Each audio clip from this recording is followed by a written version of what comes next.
যোৰহাটৰ বাঁহফলা ধনকুলৈত ছট পূজা পালন প্ৰাণৰ শিল্পী জুবিন গাৰ্গলৈ শ্ৰদ্ধা জনাই বন্তি প্ৰজ্বলন ৰাইজৰ উল্লেখযোগ্য যে যোৰহাটৰ বিভিন্ন প্ৰান্তৰ লগতে উত্তৰ পশ্চিম যোৰহাটৰ বাঁহফলা ধনকুলৈত উলহ মালহেৰে উদযাপন কৰা হয় ছট পূজা।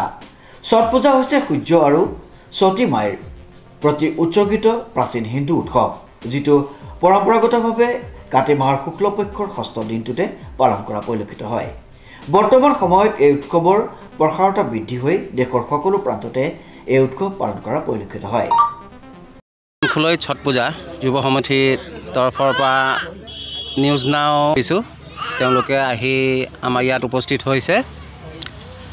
আমাৰ এই ছট পূজা যুৱ সমিতি এইবাৰ প্ৰথম আমি কমিটিটো গঠন কৰিছোঁ। আগন্তলৈ আৰু ভালকৈ আমি এইখন কমিটি আগবঢ়াই লৈ যাম বুলি আমি সেই আশাৰে আমি ছট পূজা কমিটিয়ে এইবাৰ আমি নিজৰ ছট পূজা যিটো সূৰ্য পূজা সেইখন আমি অনুষ্ঠিত কৰিছোঁ। আৰু লগতে এইখন পূজা হ'ল আপোনাৰ সূৰ্যদেৱৰ পূজা। লগতে আমাৰ ভোজপুৰী সমাজত ছট পূজা হ'ল মানে ছঠী মাই বুলি কয়। ছঠী মাই হ'ল আমাৰ দুৰ্গা দেৱীৰ ষষ্ঠম অৱতাৰ, যিটো 6 নম্বৰ অৱতাৰ বুলি কয়, সেইটো হ'ল 6 নম্বৰ। তেওঁক আমি আৰাধনা কৰা হয়। লগতে সূৰ্যদেৱকো আমি আৰাধনা কৰোঁ। আৰু চবে আমাৰ সূৰ্যদেৱ যিজন উদয় হয় তেওঁক আৰাধনা কৰে, কিন্তু আমি এই পৰ্বত আমি ডুব যোৱা সূৰ্যকো আমি আৰাধনা কৰোঁ।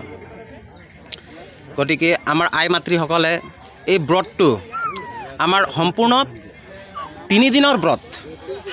প্ৰথম দিন ব্ৰতটো হ'ল নাহাই খাই বুলি কয়, মানে গা ধুই খোৱা। আৰু দ্বিতীয় ব্ৰতটো হ'ল খাৰনা।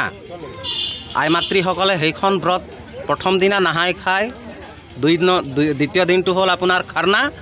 আৰু 3 নম্বৰ দিন যিটো আজি আৰু কালি ৰাতিপুৱা যিটো অৰ্ঘ্য দিয়া হ'ব সূৰ্যদেৱক, সেই ব্ৰতটো আমি সম্পূৰ্ণ 36 ঘণ্টাৰ ব্ৰত। এইটো ব্ৰত কৰি আমি এইখন পূজা আমি পাতোঁ। আমাৰ বিশেষকৈ বিহাৰী সমাজে এইখন ছট পূজাটো কৰে। লগতে আমাৰ বাহিৰা সমাজেও সেইখন কৰিব পাৰে, সেইখন কোনো কিবা নাই। সেই ধৰক আগতে আমি পাতোঁ, আমাৰ গাঁৱৰ মানুহ আহে, তেওঁলোকে ভাবে এওঁলোকৰ পূজা কিবা, সেই ভুলটো যাতে নাইকিয়া কৰিবৰ কাৰণে এই বছৰ আমি চবে গাঁৱে মিলি চবকে লৈ আমি এই পূজাটো উদযাপন কৰিবলৈ ওলাইছোঁ। গতিকে তেনেকৈ গাঁৱৰ সমাজে আমাক সিমান সহায় সহযোগ দিছে, গতিকে আমি ইমান সুন্দৰভাৱে আয়োজন কৰিব পাৰিছোঁ। আৰু বিশেষকৈ ইয়াত তেনেকৈ আৰু ৰাতিপুৱা আৰু এখন কাৰ্যসূচী আছে। আই মাতৃসকলে আহিব ৰাতিপুৱা, আহি পিনে সূৰ্যদেৱক অৰ্ঘ্য দিব। ঠিক তেনেদৰে এতিয়া যেনেকৈ সূৰ্যদেৱৰ পূজা হ'ল, ঠিক তেনেদৰে ৰাতিপুৱা পূজা হ'ব। পূজা কৰি আপোনাৰ ধূপ চাকি যোনে যিমান আপোনাৰ ভক্তসকল আছে তেওঁলোকে নিজৰ আহি ধূপ চাকি দিব পাৰিব। আৰু আপোনাৰ ৰাতিপুৱা অৰ্ঘ্য দিয়াৰ পাছত তেওঁলোকে পাৰণ যিটো মানে ব্ৰতখন ভংগ কৰিব। কালি ৰাতিপুৱা অৰ্ঘ্য দিয়াৰ পাছত এই ব্ৰতখন ভংগ কৰিব। এই ছট পূজা উপলক্ষে অঞ্চলটোৰ ৰাইজ একত্ৰিত হৈ সূৰ্য দেৱতাৰ ওচৰত প্ৰতিজন লোকে পৰিয়ালৰ লগতে সকলোৰে বাবে সুখ শান্তি আৰু দীৰ্ঘায়ু বিচাৰি প্ৰাৰ্থনা কৰা পৰিলক্ষিত হ'ল। উল্লেখযোগ্য যে ছট পূজাত আটাইতকৈ দীঘলীয়াকৈ প্ৰায় 36 ঘণ্টা ধৰি ভক্তসকলে উপবাসে থাকে। সূৰ্য উদয় আৰু অস্ত যোৱাৰ সময়খিনি ছট পূজাত বিশেষ হৈ পৰে। এই সময়খিনিত অগণন ভক্তই ভিৰ কৰা পৰিলক্ষিত হয়। ভক্তসকলে কঠোৰ উপবাস পালন কৰাৰ সময়ছোৱাত তেওঁলোকে কিছুমান বিশেষ খাদ্য গ্ৰহণ কৰে।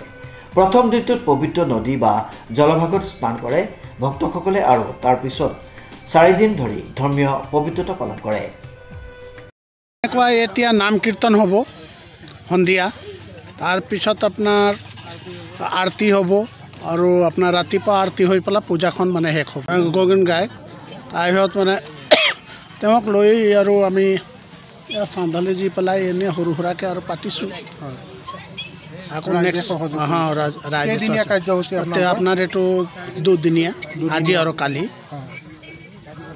যিখিনি তাৰমানে নিয়ম সেইখিনি নিয়মটোৱে পালন কৰিছোঁ। বৰ ফূৰ্তিৰে পাতিব পৰা নাই, আৰু বিষাদৰো এটা ভাৱ আছে। ইফালে প্ৰাণৰ শিল্পী জুবিন গাৰ্গৰ প্ৰতি শ্ৰদ্ধা জনাই প্ৰাণৰ শিল্পীগৰাকীৰ প্ৰতিচ্ছবিৰ সন্মুখত বন্তি প্ৰজ্বলনেৰে আৰম্ভ কৰা এই ছট পূজাৰ লগতে সংগতি ৰাখি উদ্যোক্তাসকলে স্থানীয় জ্যেষ্ঠ ব্যক্তিসকলক একোখনকৈ ফুলাম গামোচাৰে সম্বৰ্ধনা জ্ঞাপন কৰে। ধনকুলৈ ছট পূজা যুৱ সমিতিৰ উদ্যোগত অনুষ্ঠিত হোৱা এই ছট পূজা মঙলবাৰে সামৰণি পৰিব বুলি উদ্যোক্তাসকলে জানিবলৈ দিয়ে। প্ৰশান্ত গায়নৰ ৰিপৰ্ট নিউজ নাও।